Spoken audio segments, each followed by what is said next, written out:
Hello, Cherie. Hello, how are you? Fine. I'm super blessed to meet you finally, the grandma of all raw food movement in United States. We are in your place in Montezuma in Costa Rica, and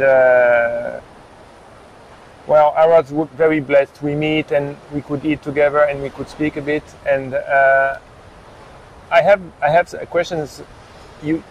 It seems the raw food movement is really part of your life, and you started very early.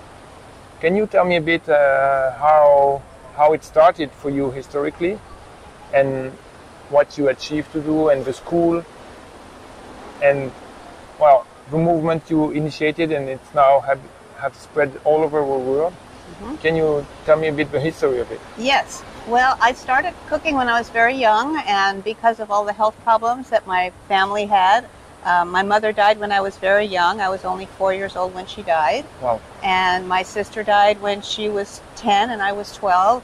I never met my grandparents because they both died at very young.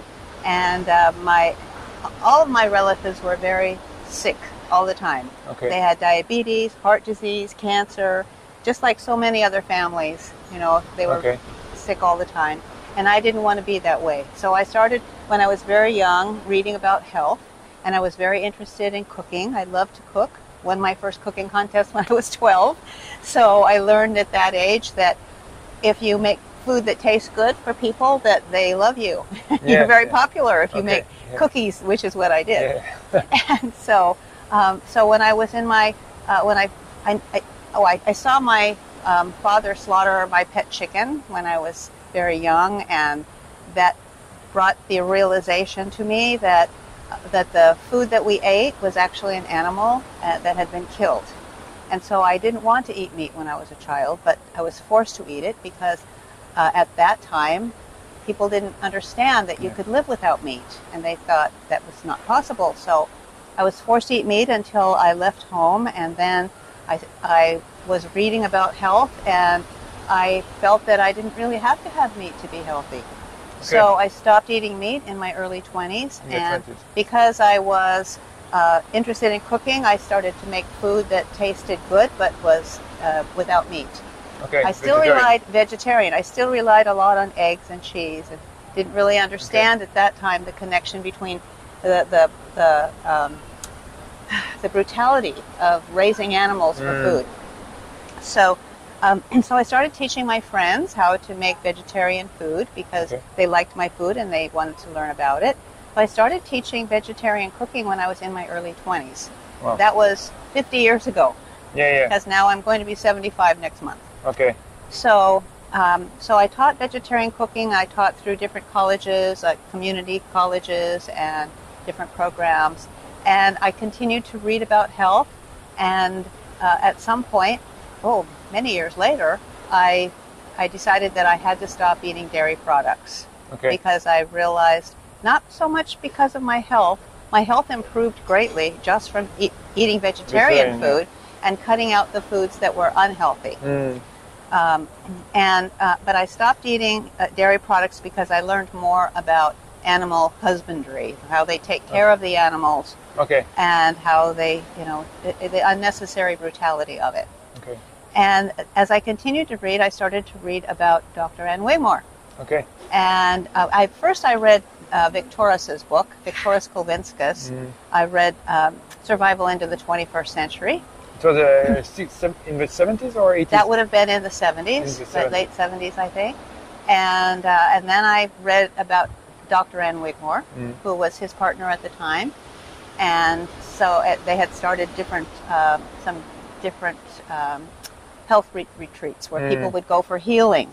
So at that time they used raw food and sprouts and fermented food for healing. But the food wasn't meant to taste good. It was meant to heal. A way to heal. Yes.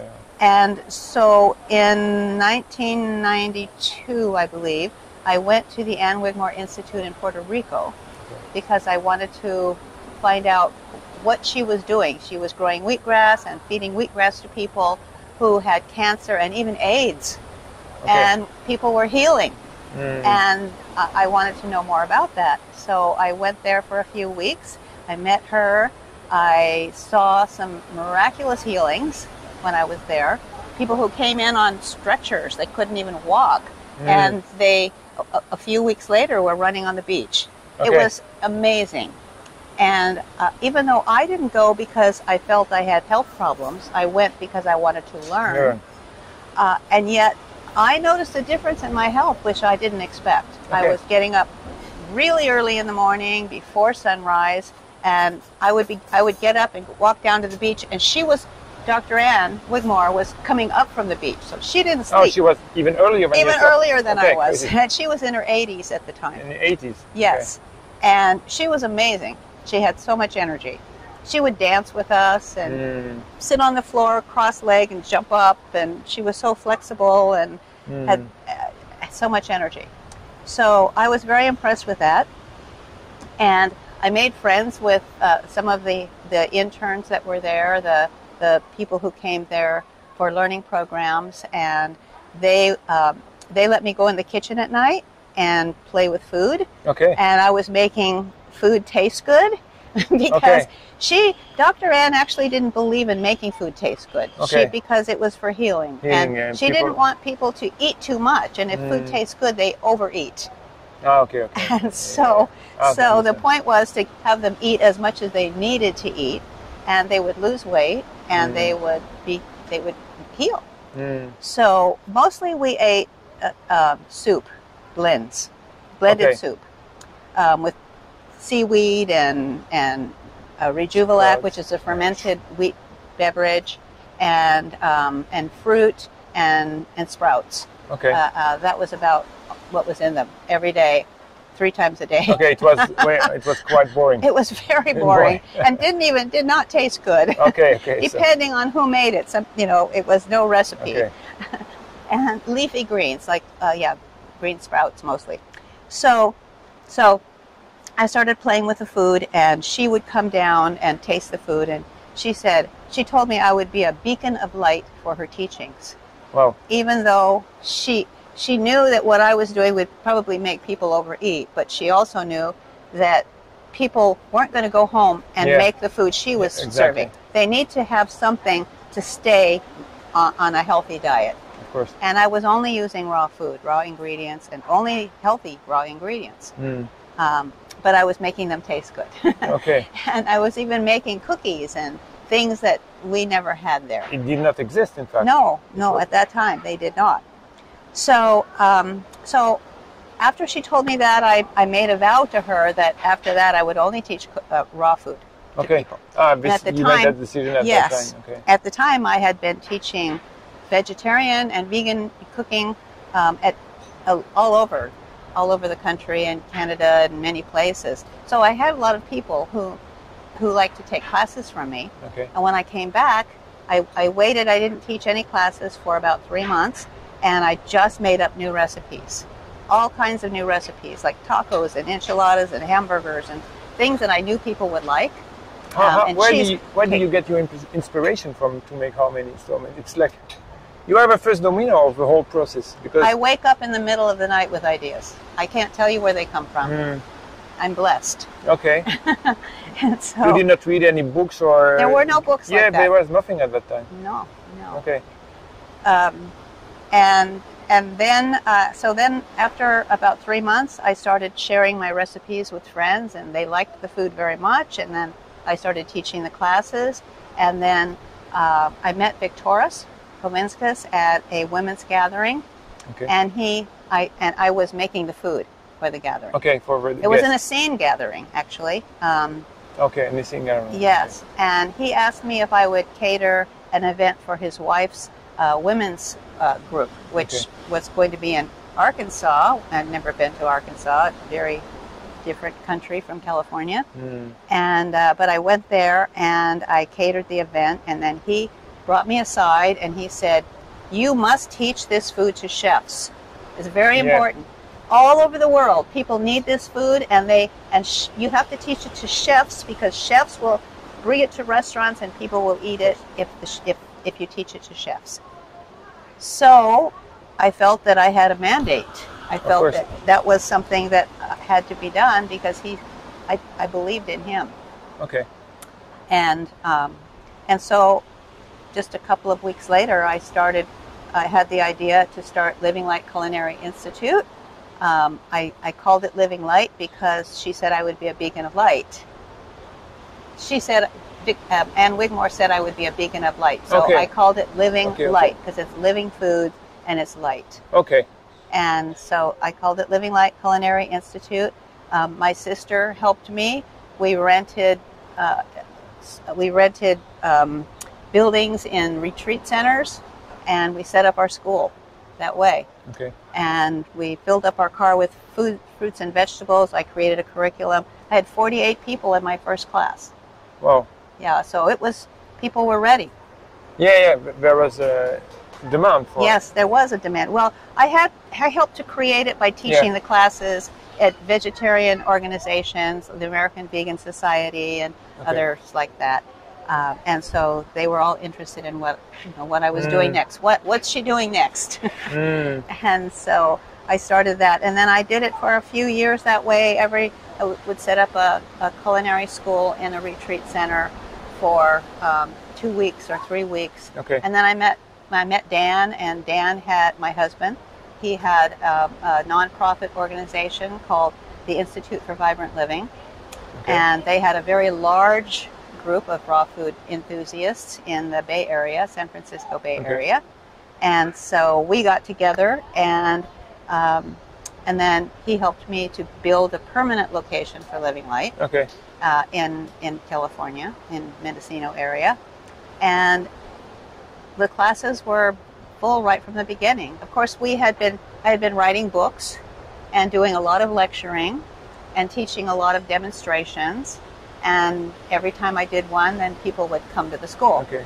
So ultimately, we had the school, and we opened a cafe. We had a culinary store, and we had to buy a hotel because people were coming from over 65 countries to learn how to make really delicious, nutritious foods that were similar to the foods that they had to stop eating to get healthy, but they still wanted to eat those foods. Yeah. And so we created teacher training programs and nutritional training programs, and we were licensed by the state of California as a private post-secondary school. Okay. We were the only vegan school, as far as I know, certainly in California, but in existence, that was licensed as a culinary school. Okay, wonderful. So we did it for at that location for almost 20 years. Okay.